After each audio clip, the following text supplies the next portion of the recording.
How does Autivare work for a main contractor? Let's jump in. All these rectangles are your stats. They help you get a bird's eye view of everything going on. View all your invoices by heading over to the Invoices tab. Here you can see a brief overview for each invoice. Or you can choose to download the details as an Excel spreadsheet by clicking on the blue download button. Once you open the Excel, you can view the BOQ and BOM submitted by your teams for each site, along with the order details and much more. To view your assigned orders, go to the Orders tab where you get an overview of all the pending orders. To assign a new order, click the blue button. Now, to manage your subcontractors, head on over to the Subcon tab. At first glance, you get to see the completion rate of each of your subcons.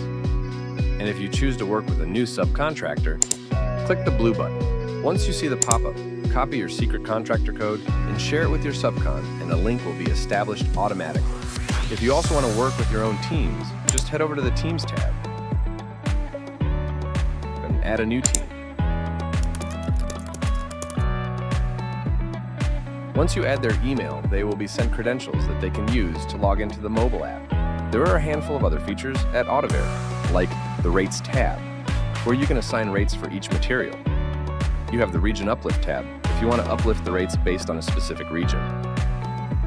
And much, much more. So go ahead and try Autivare for free for 7 days. It's the easiest thing you haven't done yet.